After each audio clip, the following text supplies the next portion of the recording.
Henry, please keep away from that window. Don't take chances if you think we're in danger. Elsa, she's going to see that man next door again. I don't like it.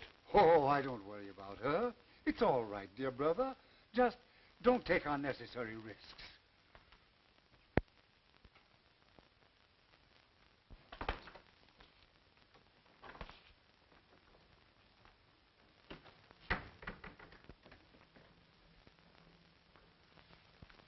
She's gone next door again. I know it. I saw her. Yes, sir. Thought you'd like to know, that's all. Good afternoon, Miss Murphy. How are you today? Fine, Miss Carson. Thank you for asking. Go right in. Hello, Mr. Bernard. Hello, Elsa. Sit down, please. I must have started something when I introduced you to Landis. Why? What do you mean? Did you come over just to have tea with an old man? Or is someone else coming? I don't know. Of course, if Jim drops in. Oh, him now, is it? Well, Landis is a fine chap, all right, but detectives shouldn't get married. Not until they retire. What do you mean?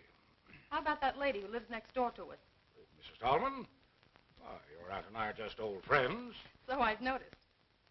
Say, if you get any more crazy notions about me, you can meet Landis in your uncle's home instead of my garden.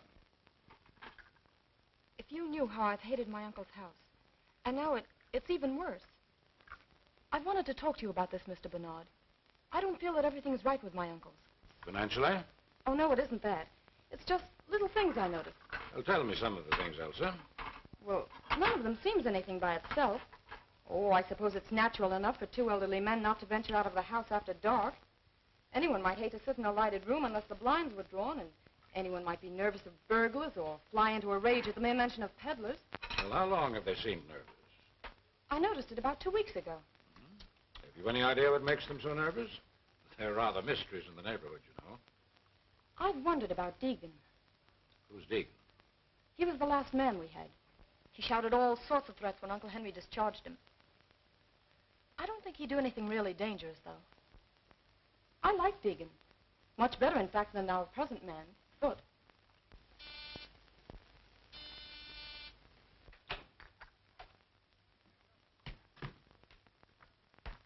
Good afternoon, Mr. Bernard. Hello, Elsa. Sit down. I'll pour you some tea. Are you all through? Yep. I have my man in jail, and my work here is finished. I'm going to town tonight. Give my regards to all the gang at headquarters. I surely will, sir. But don't think for a moment you're forgotten.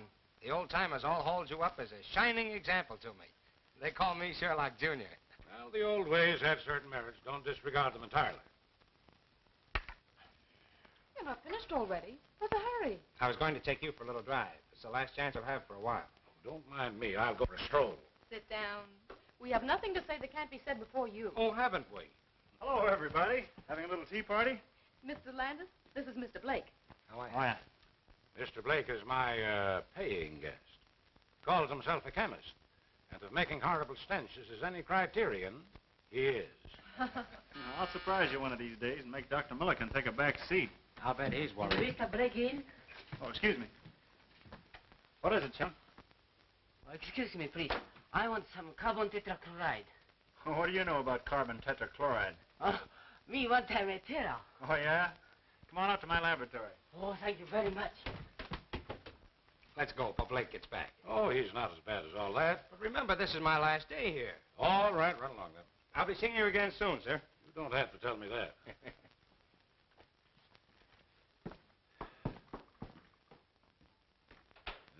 What a glorious thing youth is. Pity it's wasted on the young. I beg your pardon, sir? Oh, nothing. Aren't you going to let Mr. Blake have some tea? What's the matter, Blake? Oh, nothing. Has Miss Carson gone? That's your hated rival kidnapper. Who is he?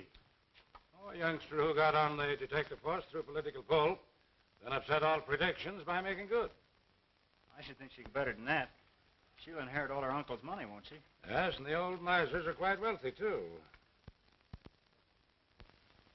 You said you'd see the way was clear for me, and you haven't kept your bargain. Keep a civil tongue in your head, you pup. You better talk to her, or... Or what? You'll find out.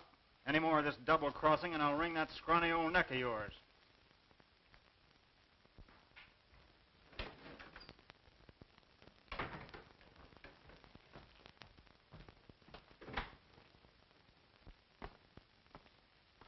Won't you please say yes, dear? I can't now. Oh, it's no use pretending I love my uncles. I don't. They wouldn't let me when my mother and father were killed and I first came to live with them. But they need me, Jim.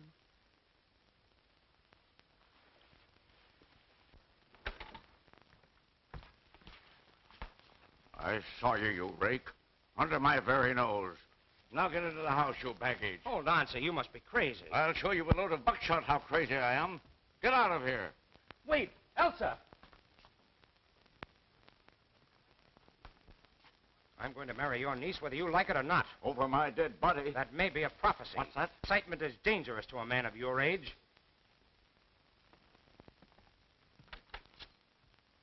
Thank you.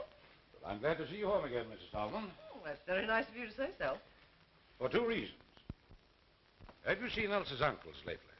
I'm as welcome in that house as a polecat at a garden party. I only moved here to be close to Elsa. Oh, you're not their sister, then? Heaven forbid. But Elsa's mother was. They wanted her to marry a scoundrel, but my brother stole her right under their very noses. They've never forgotten it. Yes? Mr. Landis to see Mr. Bernard. Hello. Pardon me. I was next door and saw you come in here. You know Mr. Landis, Mrs. Tolman. So you're the young man Elsa wrote about. What's the matter, boy? Elsa's uncle. I'm not going to have her subjected to those insults. What insults? What did he do? A couple of things that I won't stand for and said that I would marry her only over his dead body. That's not a bad idea. What have they got against me? Perhaps they don't like detectives. Just what do you mean by that? Well, nothing, but they won't even speak to me, and I'm retired. I've decided not to leave tonight.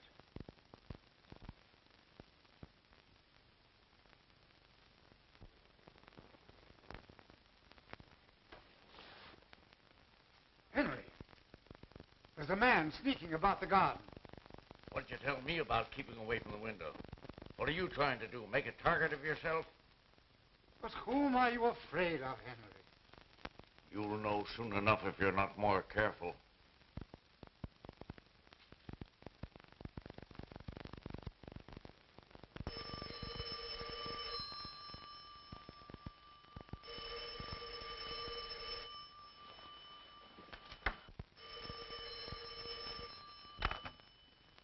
Hello?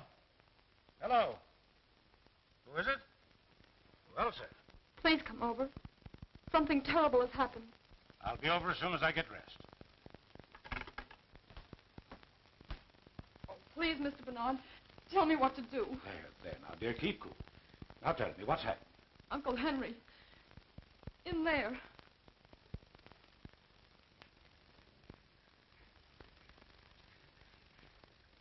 Oh, no, no. I can't go in there again.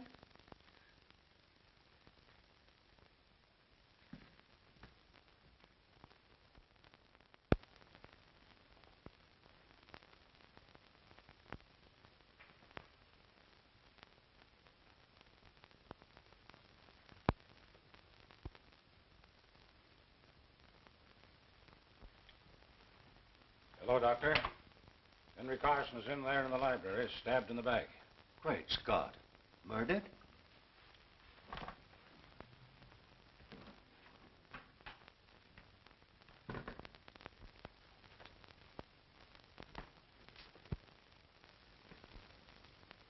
Good. Well, this is the one time I didn't expect to see you, as if you'd stepped out of a bandbox. Did you think I'd be wearing an old flannel nightshirt?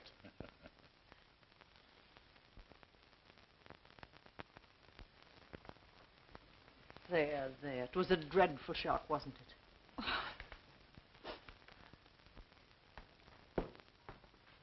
Come in and stay at the door, Jim. Well, I'm glad you're on this case, young fellow. Thanks. The body's in the library.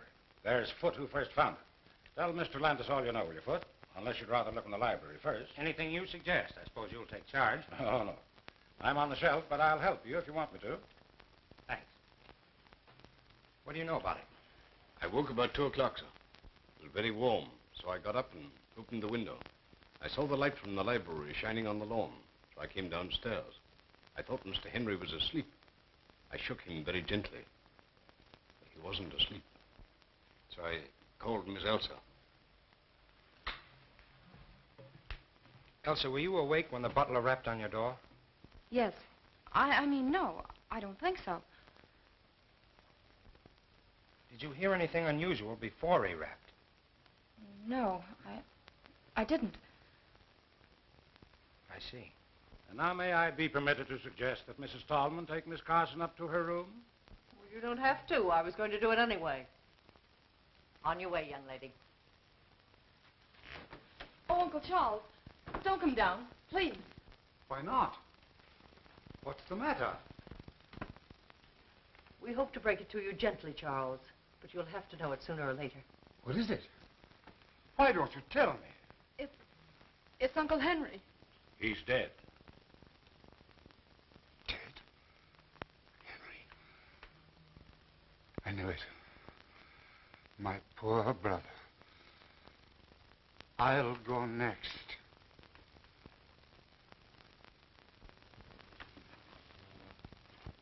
Do you think the stab in the back was the cause of death? Naturally. But this was done with a fine instrument, which accounts for so little superficial bleeding. There was none. The edges of the cut in his shirt and undershirt were bloodstained. Yet if the instrument reached the heart, there would be blood on it when it was withdrawn. If it reached the heart. Young man, I'm short of sleep. Good night. If it reached the heart.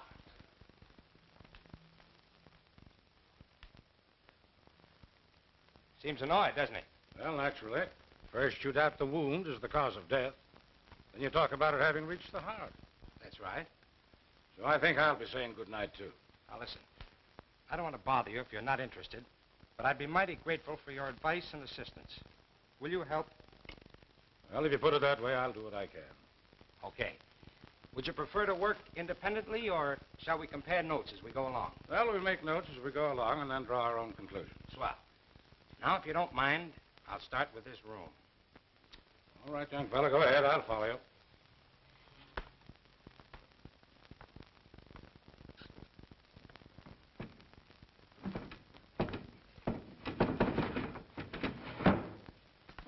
Evidently, the murderer didn't come in by the window. Well, there's no sign of a struggle. Carson was stabbed without warning as he sat at his desk, not moved to that position afterwards. I'm with you on that.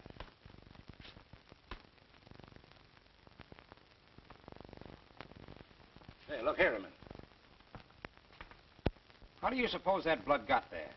Did you expect to find it? No, just noticed it. What do you make of it? I don't make anything of it unless someone cut himself accidentally. Carson's wound never bled like that.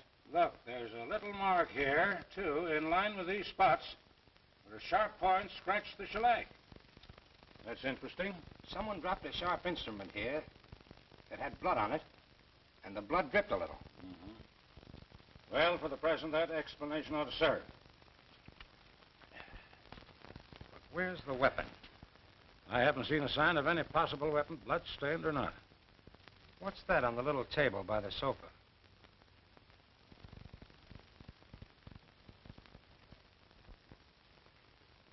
An empty scabbard. It doesn't look as though it would fit the weapon that inflicted the wound. Possibly not. And that's interesting, too. But where's the weapon that belongs to it? Might be worth finding out. Well, we'll look into that tomorrow. Meanwhile, is there anything more you want to do tonight? I don't want to keep you up, but I'd like to sleep on this with as much information as I can get. You know more about the household, and you were here first. All right, come over to my house, and I'll give you 15 minutes.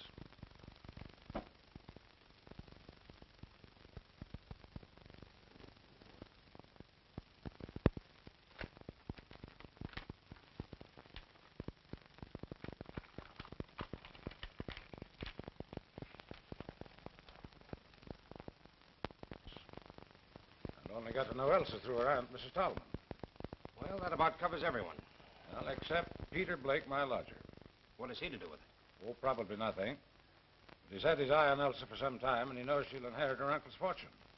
Well, as far as that goes, I could be suspected myself. Or Mrs. Tallman. You remember what she said. Well, now there's something else.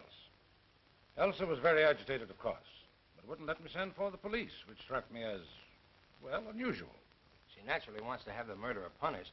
Yes, you think so? Yet when I suggested that she send for her aunt, she stammered a very poor excuse. But you did send for her. Oh, yes. Now, don't misunderstand me. I don't for a moment suspect either one of these two women. But there's something peculiar at the back of Elsa's attitude. She's fond of her aunt, isn't she? Oh, devoted to her. Well, I guess that's all. Oh, yeah.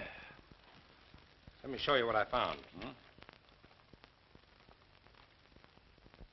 I found it beneath the dead man's hand.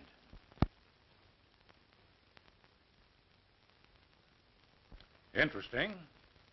What else?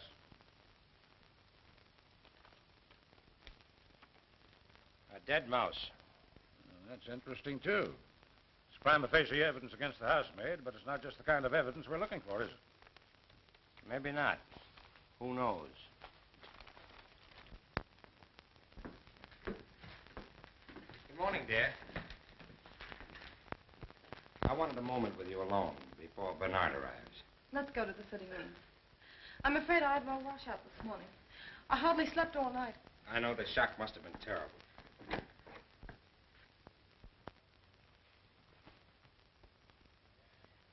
Jim, I'm terribly upset. There, don't worry. We found a number of clues.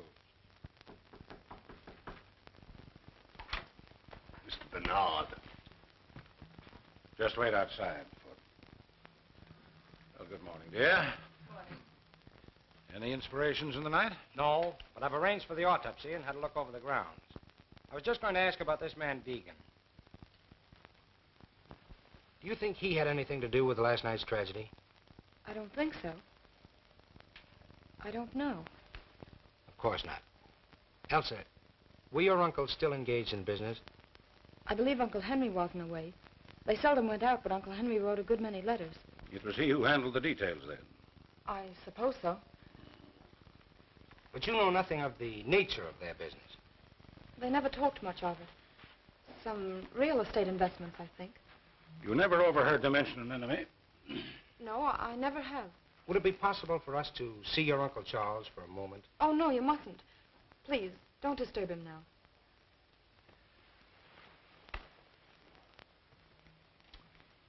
You know what he meant when he said, I knew it. Only that he's been afraid of something for weeks. You know of any quarrels your uncles may have had with anyone? Anyone at all, recently? Don't mind me. If I'm guilty, I'll condemn myself. Did anyone else call at the house yesterday or last night? Well, what was that? Did anyone else call yesterday or last night? I don't think so. Won't you let me go now? Before you go, may I ask you one more question? What is it? Well, I just want to know whether you saw anyone other than the regular household about the place last night before the tragedy. No, I did not.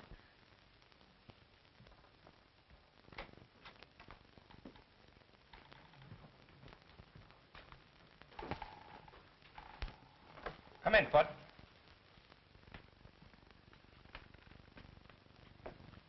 Sit down.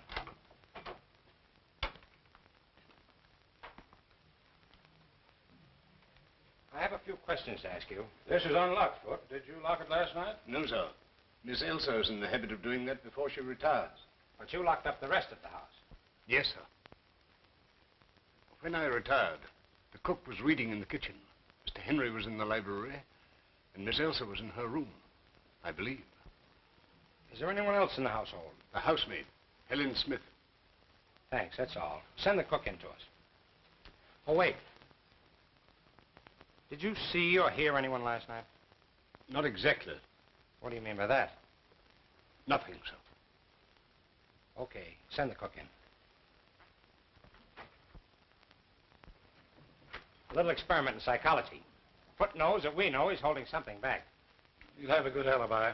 All the better. We'll check it and place him in the case one way or another. Come in. I'm afraid I don't know your name. Miss Dubbin, sir. Now, Miss Dubbin, I want you to tell me what happened last night. Sit down, please. Well, it was after dinner when the dishes was washed up with the help of Helen Smith, who is always neat and helpful with a quiet tongue and tidy ways. Not like that Mr. Foote who thinks he owns the house. Skip that. Go ahead. Mr. Foote had some silver to polish in the pantry. So I settled down to read a book called Passions in the Purple.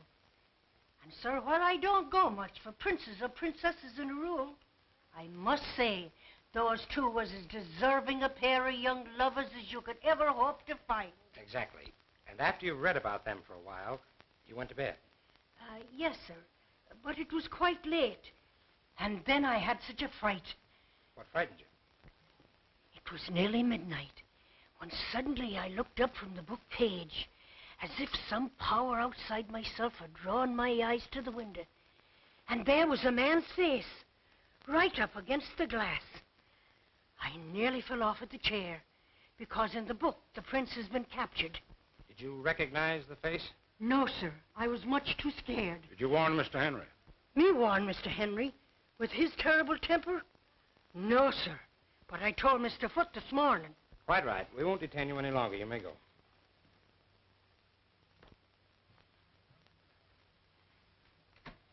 Well, that's that. What do you make of it? I think I'd like to have a few more words with our friend Foote.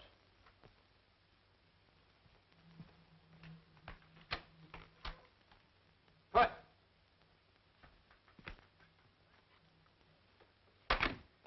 We find we have a few more questions to ask you. Yes, sir? Have you put down any poison against rats or mice lately? No, sir. I didn't know of any having been put down. Say, by the way, why didn't you tell us about the face at the window last night? Slipped my memories. A few minutes ago, I asked you whether you saw or heard anyone last night. You answered, not exactly. Well, sir, I told you that I woke up shortly before 2 o'clock. But I woke before that, around midnight, I believe. I was awakened by voices. A voice, anyway. Did you recognize the voice? Did you recall any words? No, sir. But I felt sure I'd been awakened by a voice. Did you get up? No, sir. Why did the murdered man fire Deacon? Sure I don't know, sir. What hold did you have on Henry Carson to make him fire a good man without cause, just to make a place for you? You'll excuse me, sir, but I don't know what you're talking about. Did you ever hear of Foxy Wilder? No, sir. That's all. Send in Miss Smith.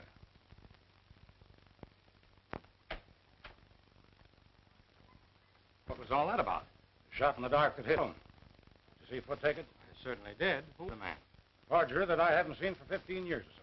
He was arrested twice, but wiggled out of both convictions. We have his fingerprints, though, and I'm practically certain he's the same. The idea that he might have had a hold on Carson out of the past is interesting. Yes, very interesting.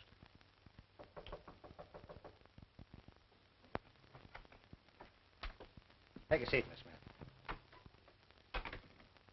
I know nothing about the murder of Henry Carson. I was in bed and asleep by 10 o'clock. Miss Smith, did you sweep the library this morning? I did not.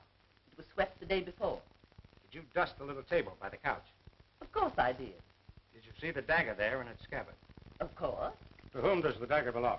To... Why? We're asking questions. To whom does the dagger belong? I haven't any idea. Does it belong to Miss Elsa? Well, if you're trying to accuse that poor innocent girl... It does belong to Miss Elsa, eh? I haven't the faintest idea. That's all, Miss Smith. You may go.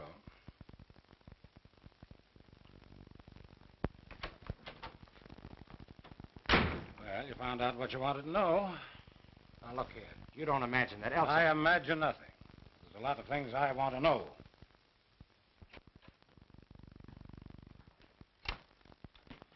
Hello, what's up? Who? Henry Carson. He was a friend of yours, I believe. Well, I just knew him, sir.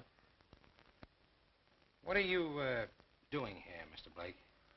Oh, just experimenting. You have a lot of poison gas, I see. Why, yes. Oh, no, not exactly. But say, Mr. Landis, I wouldn't think of killing old Carson. Oh, of course not. We'll be ready in a few minutes. Why, I'm out to lunch. I have an engagement. Going far? Oh, no, just around here.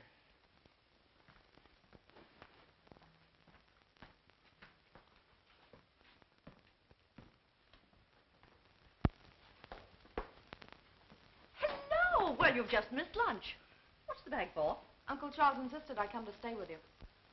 Well, wonders never cease. Well, you're welcome, my dear. Take any room you like upstairs and make yourself at home. Are you acting as convoys? Well, no, we just met outside. Landis wanted to call on you, so I came to take care of him. Well, a lot of help you'd be. Step into the drawing room. Chong, take Miss Elsa's bag upstairs. We'll just see what they want. Sit down.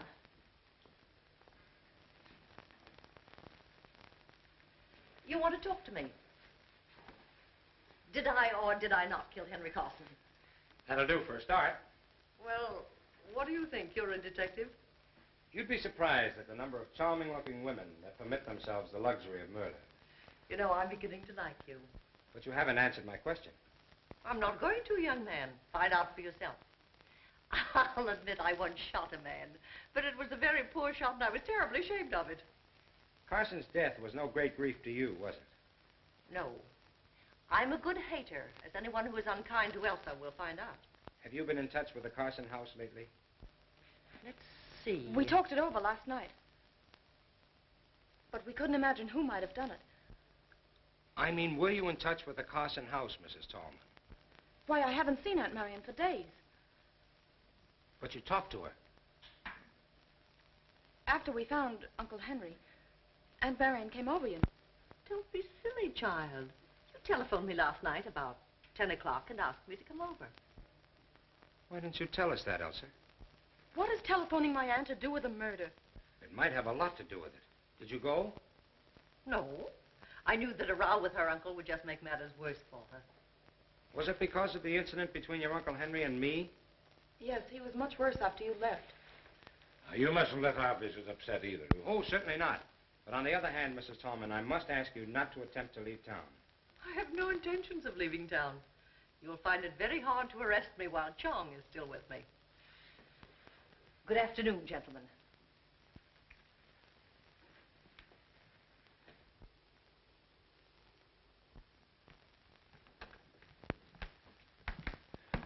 I'll inform Mr. Carson that you're here, sir. Say, Foot seems like cocky. Did you notice the change?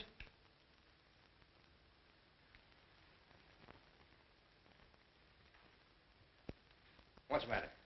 Never going to speak to me again? Look here, young fella. What is the idea of that last crack to Miss Stallman?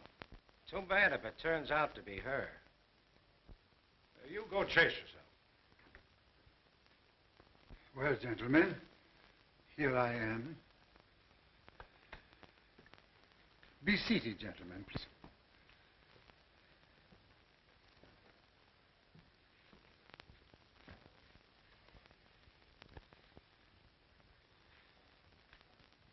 It's very kind of you to give us this info. We have no definite clue as yet, so we've been forced to come to you for help. I'm afraid there's little help that I can afford you. You see, my brother was a good man, but he had a violent temper, which made him many enemies. Cause for your nervousness of late. Figure sneaking about the grounds. Yeah. And at what time? I was reading in my room late at night. When I put out the light and opened the window, the figure there by the hedge. Did you describe the man at all? No, it was too dark. Did you hear anything last night? I was very tired, and I didn't wake up until Foot called me. I'm sorry I can be of so little assistance, but I'm here. Apprehensive yourself lately, haven't you? You said something about being the next to go. Yes. I regretted those words the moment I had spoken them. I had wished to frighten Elsa more than she'd been frightened already by the tragic fate of her brother. Mr. Carson, what do you know about Foot, your butler? Why, almost nothing. My brother hired him, I think, because of a letter that he wrote asking for a position. Foot is a friend out of the past. Yes, I suppose so, Mr. Bernard. I felt that sometimes he presumed upon it a little. Mr. Carson, I have one more question to ask. We found no trace of the weapon yet. Searched the house, Of course, gentlemen. Search wherever you will.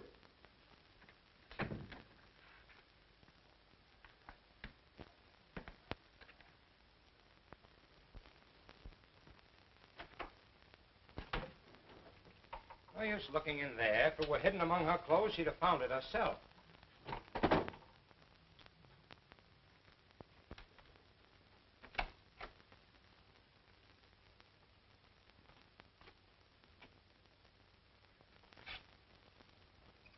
Curious? Look at it. What about it? Why, look at it. Elsa never wore a dress like that in her life. Well, maybe it belonged to her mother. Take a good look, will you, Landis? This dress has been worn recently. And look, the bottom of the skirt is muddy. The mud isn't quite dry, see? See, you're right. There's another odd thing. Look at that cut. Singed. Quite recent, too. Elsa must have been doing some cooking. Yes, and put her whole arm in the stove. Look at the length of that skirt. And another thing is too big for her. Looks more like a dress Mrs. Tolman might wear. I believe it'd fit her. I'm going to have a look at that stove. Meet you downstairs.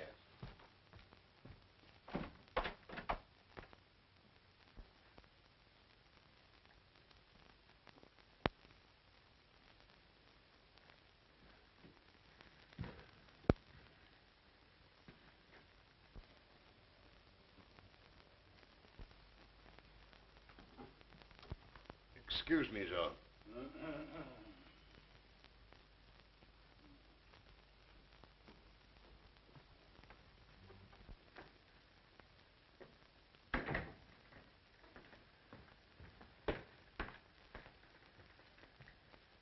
I thought Foot was here.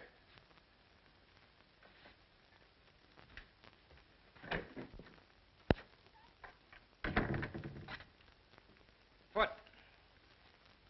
Do you remember anything more about the voice that awakened you earlier in the evening? I really don't remember anything more than I told you, sir. Well, do me a favor and try hard to remember now, will you? I'll try, sir.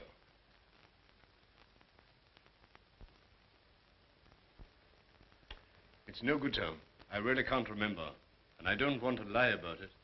All right, keep on trying. I'll do that with pleasure, sir.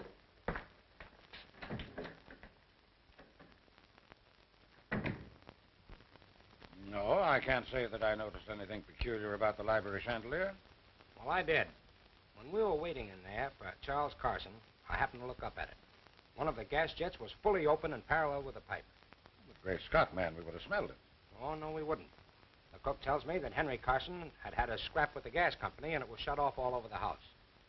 She uses a coal stove. That's how I found out about it. Well, what harm could it do then if it were open? When I went in to speak to Foot, it was closed again. But who would have touched it? Was Foot in there long enough to have turned it off? Oh, quiet. What on earth has that got to do with the case? You don't see the connection? No, frankly, I don't. Well, possibly not. It was just a crazy idea I had about Blake. I don't take much stock in this affected humility of yours, young fella. Come on now, what's the connection? We'll see. Oh, I think the facts out of the cook that the man at the window looked like a foreigner. Wore a cap, had gray or blue eyes, an unshaven face, and a black mustache. A complete description. Either she was lying in the first place, or she's made it all up. No, she didn't know she knew it. And we'll have no difficulty in finding it. Want me to do it? I'd be glad if you would. And now, before I leave, I think I'll pay Mr. Blake another little visit.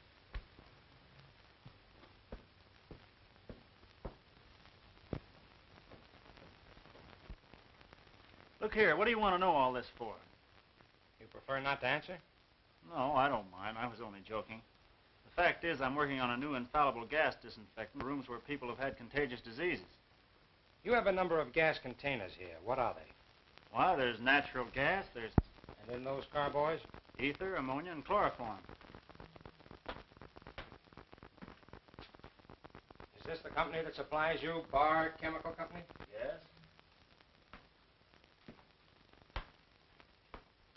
Anyone come in here? Well, there was Chong, you know.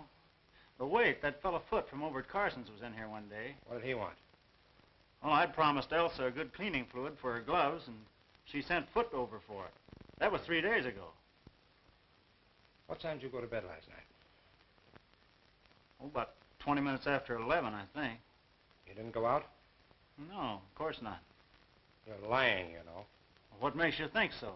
What time did you go out? Oh, about 10:30, I guess. No harm in going out for a breath of air. Where'd you go? Look here, you haven't any right to come here trying to third-degree me. You don't care to answer? No, I don't. Very well. Well, wait a minute. What are you going to do about it? Nothing for the moment. But when you get ready to tell me what you were doing on the night of the murder, let me know.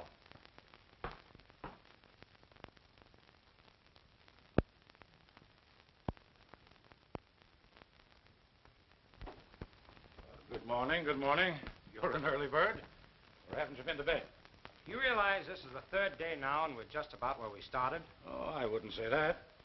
Well, I'm anxious to hear what you found out yesterday. Good. Sit down, then. Over the way, I checked on Deegan. The people who employ him were giving a party that night, and he was on duty until 4 in the morning. So that eliminates him. Well, I had better luck. I expect to produce the face at the window today. How? Through Briggs, the man Henry Carson was writing to. He's their real estate agent, and none too honest, I fear. I found out through Briggs that the Carsons own a number of tenements that he bought for them under an assumed name. He also admitted that there have been a number of fires in those buildings lately. Obviously set fire bug. Were the buildings heavily insured? Yes, but that doesn't seem to be the angle. In fact, Henry Carson told Briggs to take steps to stop the fires. Briggs engaged a private detective, but the fires didn't stop. There was an attempt at firing one of the buildings on the very night Carson was murdered. What time? A little before midnight. Well, then the same man couldn't have killed Henry Carson. Well, he'd have had time, only it wasn't a man. A woman? The private detective described her as being tall, dress of some dark material, small hat and a veil. She moved with a free, swinging stride, like a woman who'd been used to an outdoor life. But that's extraordinary. The description fits Mrs. Tallman.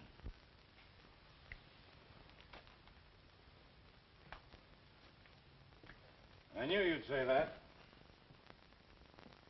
I asked Charles Carson if he had any clue to the firebug. He's got someone in the back of his mind, but he wouldn't say. Though he hinted that the firebug and the murderer might be the same person. You think Mrs. Tallman couldn't have done it? That dress in Elsa's room. Well? If she had just escaped arrest and thought somebody was following her, and instead of making for her own home, she made for the Carsons. Henry Carson admitted her and swore at her for disturbing him. His voice, or hers, woke Foot. In the heat of the moment, she picked up the dagger, stabbed Carson, then hurried to the hall. Now let's say that by that time, Elsa had come out into the upper hall, and so Mrs. Tallman pulled herself together, went upstairs to the girl, and borrowed another dress to go home in, leaving hers with the cinched cuff. So you figured that you put two and two together, eh? His attitude? Yes, but it wouldn't explain the face at the kitchen window, which is an exact description of one of Carson's endowed tenants. A man who lost his wife and child in one of the fires. Let's go see Foot. Good morning, Doctor. Yes, and I was here very late last night. Carson's in pretty bad shape. Now, what's the matter with those servants? I've rung 3 times. Oh, good morning. Takes you a long time to answer that bell. It isn't my job to open the door. It's Foot's. Will you send Foot to us, please, Miss Smith? Yes, sir. Will you wait in the library?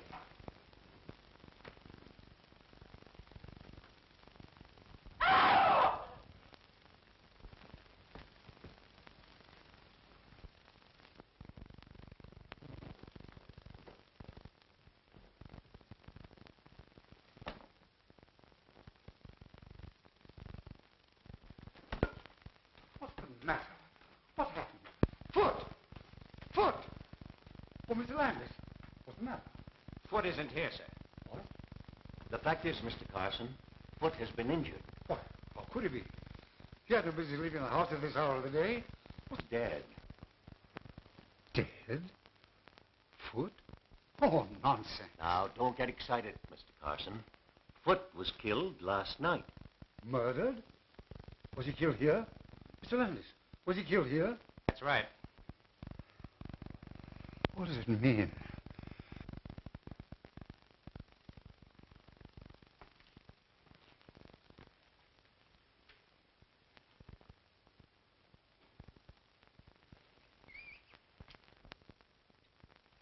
Here, Landis.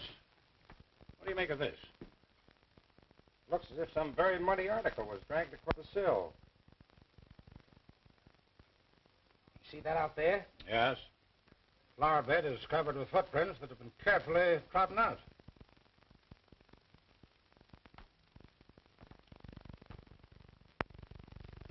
Did you look at... Oh, traces of... Your eyes are better than mine, young fellow. He must have dropped his dagger in the mud. Or buried it after the first murder and dug it up again for this one. Another murder, all right. Exactly. He's been dead probably 7 or 8 hours. He died instantly, or very nearly so. The wounds are very similar, and were probably made with the same instrument with which Henry Carson was stabbed. Yeah, just a minute. Where are you going? Let me go. Keep your hands off me, Jim Brooks. What do you mean, poking your nose into other people's business? Asking me where I'm going and doing. Stop that noise. You want Mr. Carson down here again? Well, I'm not going to stay in this house to be murdered, too. Go back to the kitchen. If you try to leave this house before I give you permission, I'll put you in jail.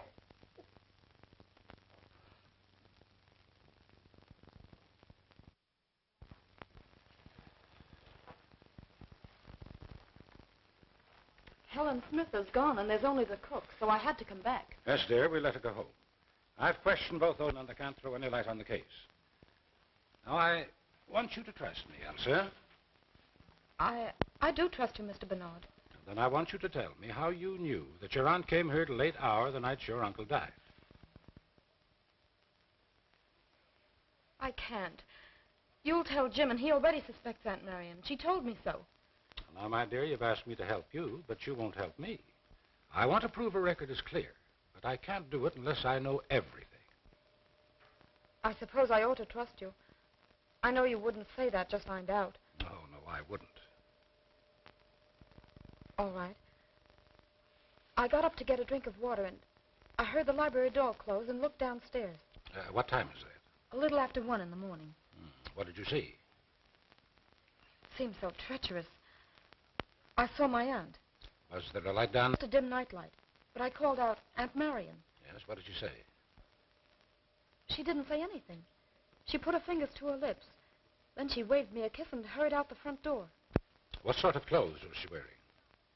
Something dark. A dark brown or green dress and a small hat. Could you see her face? Not clearly. There was very little light, and her face was in shadow. Well, could it have been the figure of the housemaid? I suppose it might. Oh, no, it couldn't. Aunt Marion waved a kiss to me. Helen would never do that. Could it have been the cook? No. Oh, Mr. Bernard, do you suppose it wasn't my aunt after all? Well, she didn't speak. And one might have the presence of mind when you called out Aunt Marion to play the part of your aunt. I hope you're right. I couldn't believe Aunt Marion would do anything so horrible. Oh, neither could I. But in the meantime, don't say anything about it to anyone, especially Mrs. Tallman. And don't worry. You are a comfort and a darling. I want you to promise me that you won't arrest Mrs. Tallman for 2 or 3 days. I'll call it a hunch if you like. All right, sir. I'll take a chance on your judgment. What are we doing here? I'm going to have another look at that dress.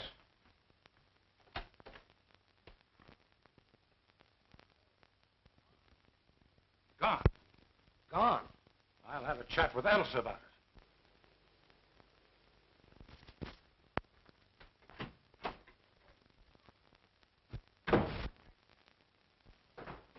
There's your man, sir. Is this the man you saw at the window? It's the very man, sir. We have a few questions to ask you. Come in here.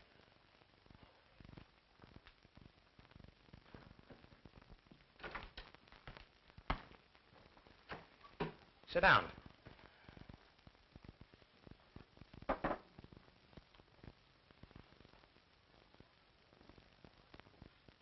Honest gentlemen, I don't know nothing about it. Don't worry about that now. Sit down. We haven't accused you of anything yet, you know.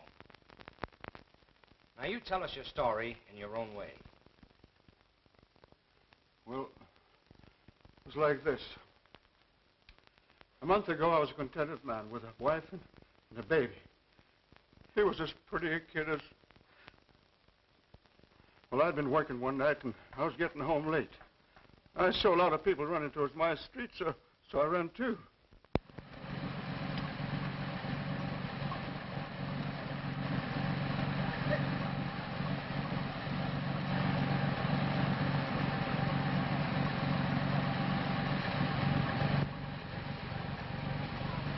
Get back there. But my wife and kid, they're in fire. Everybody's out. My wife and kid, are they safe? There was a woman and kid, but they took them to the hospital. Hospital?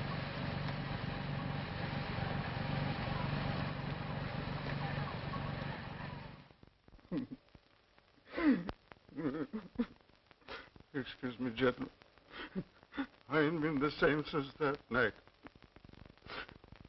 Well, I rushed over to the hospital, and there was Alice and little Bill lying in a bed together with a sheet pulled over their faces. So you set out to find the owner of the building? That's it, sir. All I was asking was the price of a tombstone, like Alice had wanted, that's all. But Briggs, he wouldn't tell me. So a friend of mine in the fire department, he made him spell the names of the owners and their address. So you came out here? That's right, sir. But I couldn't get here till late because I got mixed up finding the place. Must have been about 11:30 by the time I got here. What did you do after you got to the house? Well, I looked in the back window. There was a woman there sitting and reading. Well, she let out a yell, so I ducked. You mean you went home? No, sir. I wanted my rights. I came round this window here, but all of a sudden the lights upstairs went out. So I ducked, scared somebody might look down and see me. That's just what happened. You were seen. Now come clean. So help me, I'm telling the truth. Well, after a while, I crept back and looked under the shade. At this desk here, there was an old man looking over some papers. Did you rap on the window? Not me, sir. I wasn't looking for trouble. I just walked along the house to see what kind of a car they had, to see if they was rich. The garage was empty, so I went home. Is that all? I guess that's all. But I didn't murder the old man. You better tell us everything, Bell. Oh, what's the use? You wouldn't believe me. Why don't you try? Well, it was like this, sir. The garage was all dark inside, but I carry a torch, and just as I took it out, something hissed at me from the back of the garage. Hissed at you? Yes, sir, I'll swear to it. It scared me so bad that I ducked again. Then how did you know there was no car there? Well, after a while, I came back, and I flashed on the torch, and that time I saw it. Well, what was it? I said you wouldn't believe me, but I'll take my oath it was a snake, wiggling away toward the back. You're sure it wasn't a long red herring? I'll take my oath it was a snake. So you went home? Yes, sir. I went straight home as fast as I could. You were never near this place before? Well, I never found out the address till the day before. How could I come? You came again? I never did, sir. I never came near that place again. You came here last night, crept in, stabbed another man at that desk, just as you stabbed Henry Carson. I didn't, sir. I didn't. I swear I didn't. Where were you last night after midnight? I was in a picture show. Anybody with you to prove it? No, sir. I went alone. I'm going to send this fellow home now, but don't lose track of him for a few days. All right, Val. You can go home now. Home? And I'm going to see what I can do about raising the price of that tombstone. Thank you. Thank you, sir. Well, what do you make of it? Well, that was a shot in the dark that didn't strike home. But let's see else about that dress. I'm convinced that dress was worn by the woman she mistook for her aunt. Do you really think it possible that it was Helen Smith or the cook? I didn't take the Helen Smith. She showed a vicious temper and was quite callous at leaving Elsa alone. And for a good cook, Miss Devon strikes me as being unconvincingly brainless. She told the truth about the man at the window. Yes. And she was the only person in the household that was up late the night that Henry Carson met his death. And so far as we know, she was alone downstairs with Foote last night when he died.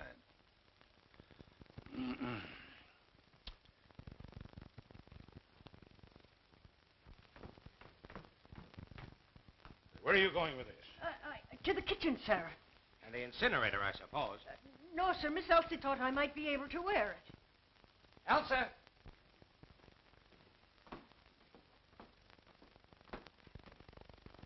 Did you give this dress to the cook? Why, yes. I found it at the bottom of Foot's trunk. Foot? Well, Foot must have planted that dress in here. And it would be the logical place for him to hide anything else. While Elsa was away.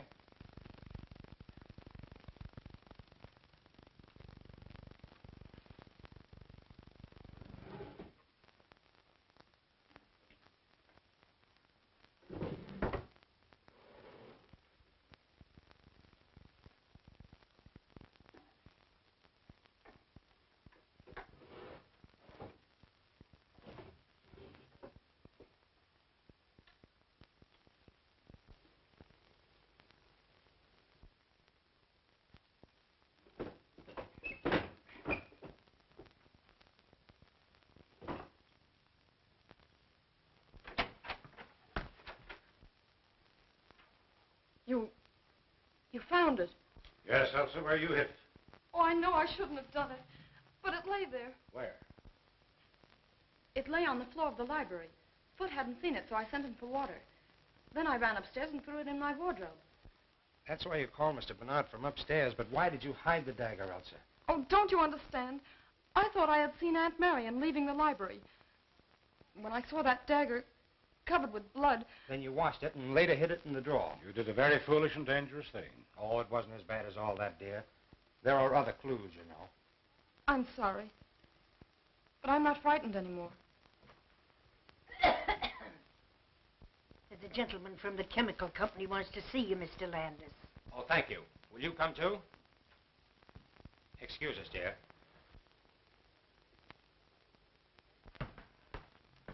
Did you see, Blake? No, I didn't. What new theory is this? It's not a theory. I had the chemical company send out Mr. Watson here to examine Blake's laboratory. Well, what'd you find, Mr. Watson? The pressure is good in all the gas tanks except the carbon monoxide. Which means? That most of the gas has been drawn off. Well, could it have leaked out? Our tanks don't leak.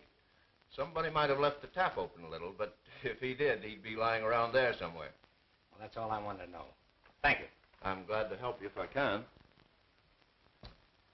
Well, you've been holding out on me, eh? Not on facts, only theory. Carson's wound didn't bleed.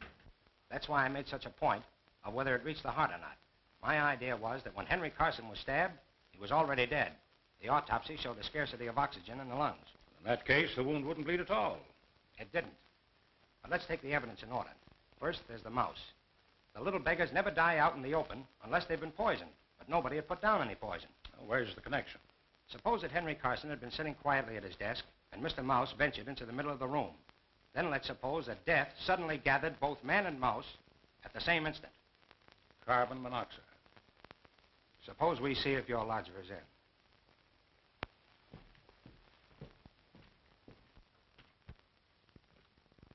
Well, it looks like he skipped. I'll broadcast his description. We'll soon pick him up. Say, Landis, how do you figure the gas got in the library? From the gas jet in the chandelier. Blake tapped the pipe and let in the carbon monoxide from the tank. Sounds interesting, but I'm inclined to think it's all moonshine and coincidence. Now, how would that hook up with the stabbing of Henry Carson and the stabbing of Foot and the dagger and the disappearing dress and the woman in the hallway? Were they all in the plot together? We're not even sure that Foot and Carson were stabbed with the same dagger. We're sure they weren't. Elsa hid it long before Foot was murdered. Oh, quite so. But that doesn't prove that both men were not stabbed with one and the same dagger. For the love of Mike, man, you don't suspect Elsa. I don't think Henry Carson was stabbed with the dagger at all. It was planted there. On the evidence of Elsa, the dagger was covered with blood, dripped on the floor. And yet the wound did not bleed. Whatever blood was on the weapon came off on the clothes when it was withdrawn. That's right. Well, then we can eliminate at once both Arthur Bell and Peter Blake. For neither of them had the intelligence to conceive such well-planned crimes. Well, I'm not eliminating Blake, and I'm not eliminating Mrs. Tallman. All right. But there's an experiment I'd like to try. What is your experiment? Well, it's quite simple. All I ask is that you place yourself at my disposal tonight and possibly tomorrow night. Okay. you still have a man watching Mrs. Tallman, I want you to call him off. And let me convey to Mrs. Tallman in a roundabout way that you've done so. You agree? I do.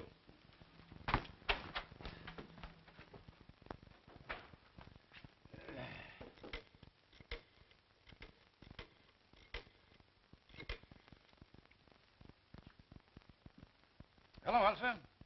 Well, I think I have some good news. Landis has agreed to remove the man who's watching Mrs. Tallman. And he doesn't suspect her anymore? Oh, may I tell her so? Oh, I don't see why I shouldn't tell her. I don't think there's any secret about it. Well, I wouldn't be surprised if we had the real culprit any time now.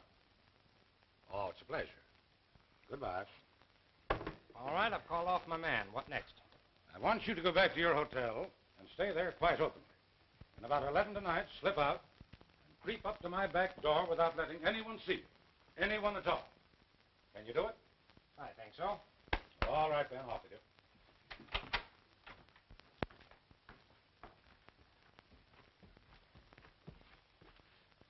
I'm going to undress. You wait here until I come out again.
Say, what's the idea?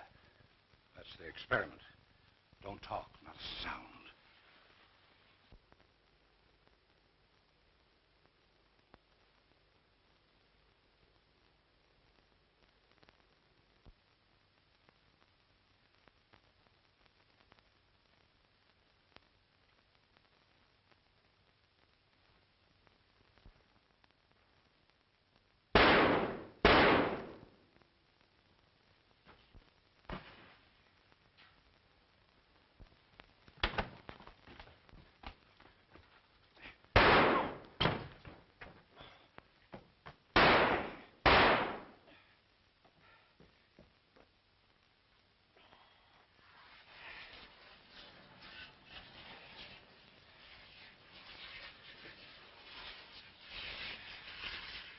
That's safe. Come on. Are you hurt bad? No, just wait. Hurry, we must catch him. Where the deuce are you going? What is all this? Now, this is my show, Landis. Bruce here is the detective working for me. You identify the firebug, Bruce? All but the dress, sir. Same height, carriage, and walk. Uh-huh.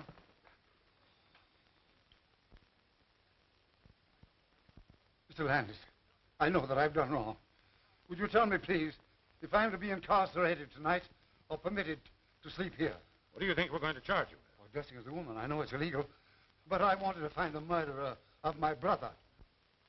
We're saving you the trouble. We're charging you with the murder of your brother and the murder afoot, setting fire to your tenements, and the consequent death of Martha Bell's wife and child. Ridiculous. You know that I was in my room, and at what hour I put out my lights. Yes, I found the clockwork arrangement that put out your lights. Now I'm going to find the dagger with which you stabbed your victims. That was a smart idea of yours, planting the dagger smeared with your own blood. You see, I saw the first morning that you had adhesive tape on one of your fingers. Lies, lies, Mr. Landis. How long is this farce to continue? Until you confess. Come on, Landis. Let's find that dagger. I think I know where to look. One moment, gentlemen, please. I admit I'm the firebug. Unfortunately, I'm the miserable victim of a pathological mania. But I know nothing about the murder of my brother or afoot. That woman next door did it. You murdered them both. You fired your buildings for the insurance. Then you came home that night and found your brother as you thought asleep. With him out of the way, you would possess his fortune as well as your own. You saw the letter he was writing to Briggs, and you stabbed him to put an end to him and his interference. You're mad. But Elsa's cry awakened Foot, who came down and found you and Thurman in the tire. He proceeded to blackmail you. You lured him into the library, where you stabbed him as you did your brother. Pray, tell me, where is the weapon with which you imagine I killed my poor brother and Foot? It isn't in the house, so it must be somewhere in your course between the front door and the side door where you re-entered the house. Come on, Landis. We'll look the ground over again. Right. Oh, you've got your flashlight? Yes, well, we'll take Carson along.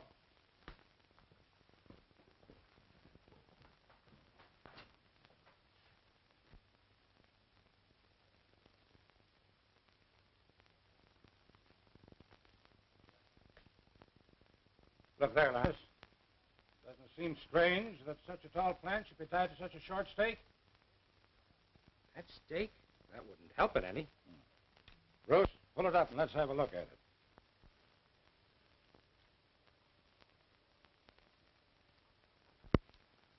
That accounts for the mud on Foot's back. You win, Bernard. But it took you years to do it. But I got you in the last trap. Okay, Bruce.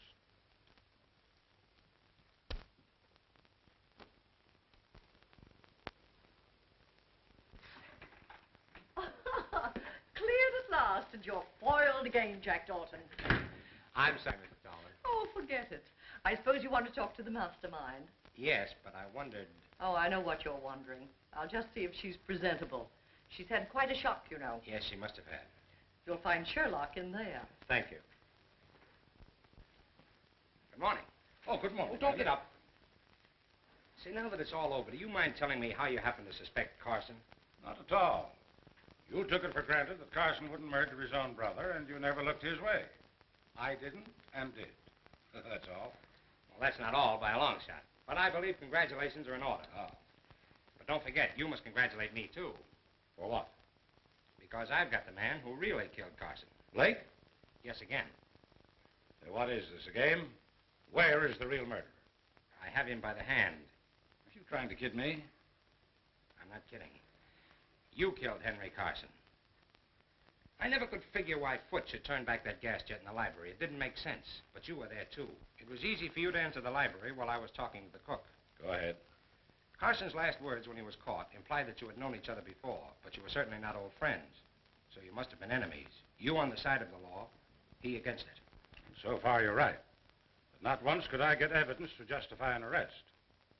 Now, what else, young fella? There was Arthur Bell and the hiss of the snake. I took another look at the Carson garage this afternoon. In the back wall, behind the firewood, is a small hole recently bored leading to your garage. And there are yards of rubber tubing in the back seat of your car. Naturally. It's no dice. You'd already opened the gas jet in the library that day you called about the fence. Mm-hmm. What else? You made sure that Henry Carson was at his desk. Then you connected the tube with the gas jet in the garage. You then went back to your own garage, connected the tube to the tank, and turned on the gas. That was the hiss that scared Bell. You let in enough gas to kill a dozen men and a mouse. Then you drew back the tube, and it was the end of that writhing tube that Bell saw. Of course, he thought it was a snake.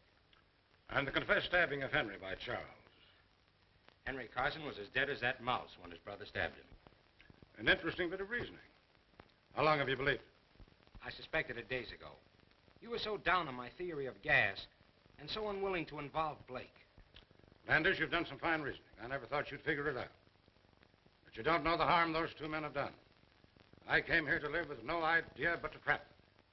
You see, we never actually met, but they knew me as well as I knew them. Hello. Are you two still congratulating each other? We're pretty good.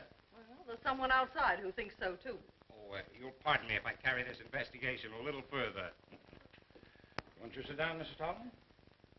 Certainly. Well, I suppose you're very busy now with Sean gone and Elsa on your hands, but if you have a minute, I've got something to tell you and something to ask you. An hour, if you like. Well, I thought you'd like to know that Landis has traced the murder of Henry Carson for me. What? But you didn't do it. Oh, of course not, but I've practically confessed it, and Landis has let the matter drop. Well, I'll be... That's all right, it's all right. What else could I do? You see, I found some rubber tubing that belonged to you hidden behind the firewood in the garage. I pawed it over to hide your fingerprints and leave my own, then I hid in the back of my car. But will you tell me, please, in confidence, how you got that tank of carbon monoxide to asphyxiate Henry Carson that night? That's the only thing I don't understand, the only thing that doesn't fit. Do you mean to say that you confessed to such a crime to shield me? What else could I do? But I didn't do it. What? Then who the heck did? Well, you're just in time, children. For what? You accused Mr. Bernard of killing Carson. Now I'm going to tell you who really came. 2 weeks ago, I was fool enough to remark in Chong's hearing that if somebody would only murder Henry Carson, I'd be the happiest woman in the world. The morning after Henry was killed, I remembered. And knowing Chong's devotion to me, I accused him of it.